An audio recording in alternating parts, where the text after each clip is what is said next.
اللہ کسی قوم کو ذلیل و رسوا نہیں کرتا جب تک وہ اللہ کے حکموں کا انکار نہیں کرتی۔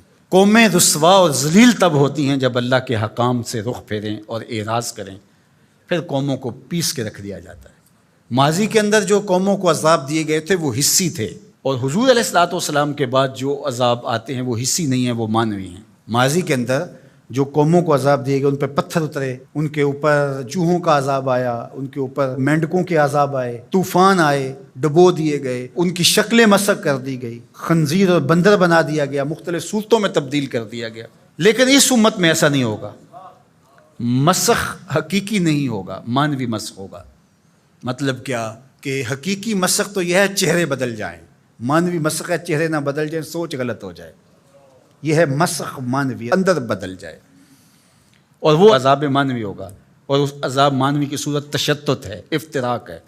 قومیں جب افتراق میں مبتلا ہوتی ہیں تو یہ اللہ تعالیٰ جل شانہ کی ناراضگی کا روپ ہوتا ہے۔ اللہ تعالیٰ جل شانہ جب کسی سے ناراض ہو جاتا ہے تو ایک تو اس قوم سے، سورہ یاسین کا ابتدائیہ دیکھیے، جب حبیب النجار نے آ کے ان دو فرستادگان کے لیے کہا تھا کہ یہ اللہ کے فرستادہ ہیں اور تم سے مانگتے کچھ نہیں ہیں، اور تم ان کو قتل کے درپے ہو گئے ہو، لیکن انہوں نے حبیب نجار کو بھی دھر لیا، اور پھر نتیجہ کیا ہوا کہ ان کو بھی شہید کر دیا، اور جو فرستادگان الہی آئے تھے، پیغمبر آئے تھے، ان کو بھی شہید کر دیا۔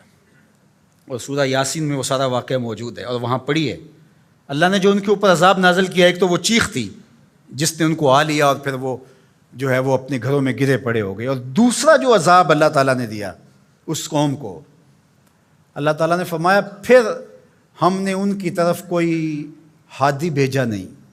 ذرا غور کیجئے، یہ باریک عذاب ہے، یہ مانوی عذاب ہے۔ انہوں نے میرے فرستادگان کی قدر نہیں کی تو پھر میں نے سزا کیا دی کہ پھر ان کی طرف میں نے کوئی ہادی نہیں بھیجا، رہنما نہیں بھیجا جو ان کی رہنمائی کر سکے، ان کو بلائے، ان کو پھر اندھیروں میں بھٹکنے کے لیے چھوڑ دیا۔ تو یہ بات ذہن میں رکھیے گا، جب قومیں تشدد، ناقدری، اچھے لوگوں کو نظر انداز کرنے کا مزاج پیدا کرتی ہیں تو پھر ان کے اوپر جو عذاب بھیجے جاتے ہیں ان میں سے ایک عذاب کہ پھر وہ حقیقی قیادت سے محروم کر دیے جاتے ہیں۔ آج میرے وطن اور عالم اسلام کی جو حالت ہے، ہم اس وقت قیادت کے اعتبار سے یتیم ہیں۔ یہ الگ بات ہے کہ ہر بندہ دعویٰ کر رہا ہے کہ میں ہی نجات دہندہ ہوں اور میں ہی قائد ہوں۔ مذہبی لوگ بھی، سیاسی لوگ بھی، سب کہتے ہیں کہ میرے بغیر تو چرخ کا پہیہ ہی نہیں گھوم سکتا، میں ہی سب کچھ۔ لیکن حقیقی طور پہ اگر دیکھیں تو یہ امت بے امام ہے۔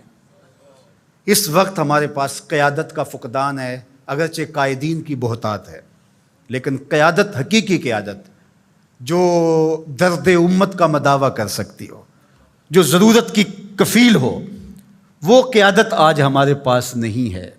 اقبال نے بھی کہا تھا، اٹھانا پھر کوئی رومی عجم کے لالہ زاروں میں، وہی آب و گل ایران، وہی تبریز ہے ساکی۔